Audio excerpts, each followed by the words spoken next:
оқыған балалар келеді, ұстаздар келеді, бірдеңке болады, 2 күн бірінде дастархан жайылып тұрады, шай болады, тамақ болады, біз шақырады, сол жерге барып сұхбаттасамыз. Таңды таң құрып әңгімелесеміз. Таусылмайтын сұрақтар қоямыз, Файзулланың өзіне қоямыз. Файзулла маған ұстаз болды. Мен оған ұстаз болып жүрсем, кейін ол маған ұстаз болды. Себебі мен оған шәкірт болдым, мен намысыма тиеді, былайша, бірақ намысқа тигенмен мен түсіндім, мен оны намыстансам, оның алдында шәкірт болып отырмасам, мен Құранды оқитын әріп үйрене алмайтынын білдім да. Сөйтіп ол маған айтты, сізге арабша әріп үйрену керек деді. Мен айттым, ол арабша әріп үйрену мүмкін емес, қалай үйренемін оны деп. Ол 1 айда үйренесіз дейді. Мен қой деймін де, сен мазақтап тұрсың. 1 айда қалай үйренемін? Жыбырлаған нәрсені адам танымайды. Мүмкін емес қой деп. Сол айтқанда 2 айда үйрендім ғой мен енді. Керемет қари болып кетпесем де оқып. Сөйтіп, тұңғыш рет намазға жығылдым. Ол кісіде Тәжмін көкемде көп көшпей болды, намазға жығылды. Баласының айтуымен, баласы ұстаз болды, ол кісіде маған да ұстаз болды. Оны Файзулланың өзіне де айтқан, қазір де айтамын, мен ұялмаймын одан. Кезінде мен ұстаз болдым, кейін ол маған ұстаз болды. Бірақ мен бәрі менен ол ағай деп айтар, құрметтейді. Бірақ ол ақиқат сондай. Сөйтіп, тұңғыш рет ол кісі сөйтіп намаз оқыған үйге айналды. Ол кезде 1000 адамнан 1 адам намаз оқиды, немесе оқымайтын кез ғой, жоқ қой, дін деген жоқ. Содан кейін бір күн естідім, ол Файзулла үйінен сол ауылда тұңғыш рет сол Тәжмін көкемнің отбасы арақты алып тастады. Арақ қоймайтын болды. Біз оны тағы жұрттар шок болып қалды. Қалай сонда арақ қоймайды, ол қалай құдасын қалай күтеді, той қайтып өтсе, ол қалай қарым-қатынас жасамақшы. Мен де таңқалдым, мен де соған қатты әсер етті. Кейін мен де соны естігеннен кейін мен де сол үйден арақты әке-шешеме айтып арақты алып тастап үйге арақ кіргізбейтін сондай жағдайға жеттік. Ол үлкен төңкеріс санадағы сондай. Ондай үйлер қазір ауылда әлде де бар жоғын білмеймін. Енді қазір енді арақ қоймайтын үй емес ауылдар шығып жатыр. Қазір ауылдар бар, бүтін ауыл арақ мүлде сатпайды, ішпейді, қоймайды. Сол кезде жүздеген адамдар бізге қарсы болды. Қалай сендер арақ қоймай, құданды күтесің, той істейсің, ол мүмкін нәрсе емес. Сол біз істедік, сол мүмкін болды. Мен өзім оған Құдайға шүкір деймін, Алла Тағала бізге соны нәсіп етті. Сол бірінші Тәжмін көкемнің үйі, Файзулланың үйіне, одан кейін біздің үйде біз сондай нәрселер болды. Бұл тарих.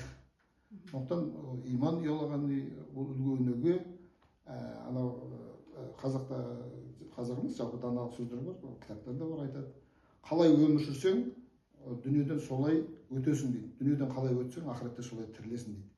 Мен ақыретте не болатынын мен айтамын, Алла Тағаланың қолында, бірақ мен Тәжмін көкемнің өмірін білем, және өмірінің әсіресе соңғы кезінде өте мағыналы болғанын білем. Ол не үшін? Ол иман келді, ол намазға жығылды, арақты тәрк етті, үйін тазалады, үлгі көрсетті. Қайтыс болғанда мен сұрап білдім. Менің түсінігімде ол кісі өте жақсы жағдайда өмірден өткен. Адамдар қызығатындай, сондай бір жеңіл кеткен. Ол демек ол кісінің мен үміттенемін, ақыретте тірілуі де сондай жақсы болады. Өйткені ол заңдылық. Сондықтан біз осындай кісілердің осындай несін біз үлгі алуымыз керек. Енді сол кісінің несін зерттеп қызғанатын көрсін. Қалай өмір сүрді, қалай қайтыс болды. Міне осындай үлгі өнегені мен ол кісіден, сол кісінің үйінен, өзінен, баласынан алдым. Сондықтан осы отбасының осыны мен өте жоғары бағалаймын. Осы көшені ол кісіге деген, ол біз махаббатым бар, ол кісі біздің отбасын жақсы көреді. Екінің бірінде әйтеуір бір желеумен себептен біз үйге келіп тұратын. Мен әкеммен қатты сыйлайды, қатты әңгімелескісі келіп, сөйлескісі келіп тұрады. Арқа-жарқа болып әңгімелесіп, рахаттанып отырады. Маған әңгіме айтады, мен ол кісі әңгіме айтамын. Ол кісіне зерікпейсің.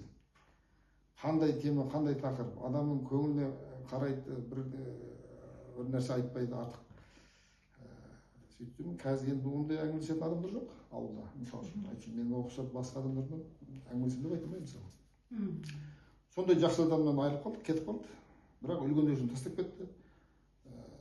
Соны алатын нәрсе көп. Мен айтқанмын сол өткенде де сол көңіл айтуға барғанда. Мен Тәжмін көкеме көп жақсылық жасадым, мен қарыздарым деп.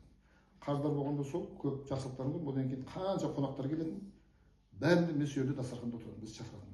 Сонда көрсін дейді, үлгенді тыңдасын, ана ұстазын тыңдасын, ана ғалымын тыңдасын, шетелден келеді, Файзулланың ұстаздары келеді. Бәрінде біз отыратынбыз, өзіміз шет жағасын көрген шығарсың.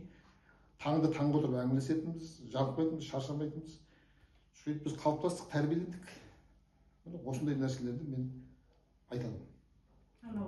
пайғамбарымыздың заманында ең алғаш әлі әкрам үйі, әкрамның үйі сондай діни бір орталық болды деген сияқты, еңбекшіде тәжекеңнің үйі бір сондай бір ізденіс өнегелі орталық болды. Ол енді бәлкім біреулер менің бұл әңгімемді басқаша түсінер.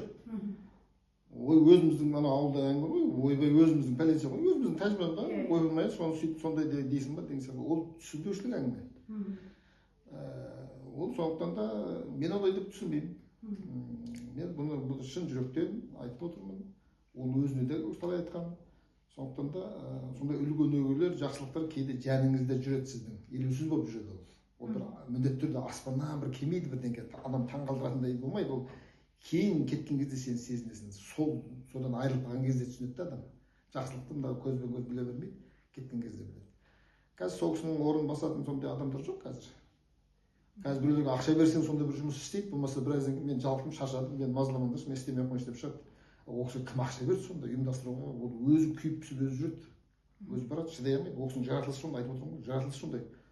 Көптің жұмысына, көптің қамын әуелден Тәңір ойлаған деген абайдың жазысы. Көптің қамын әуелден, көптің біз қарабастың қамынан кетіп, көптің қамына жан ашу бізде азайып бара жатыр. Ол сондай қасиет берді. Және иман жолымен барды ол. Содан кейін ол басқа ой жоқ ол жерде басқа. Өйткені ол иманға келіп отыр ғой, намаз оқиды. Тек сол жерде сол нәтиже болса деген оймен жүріп. Рахмет. Өте әдемі.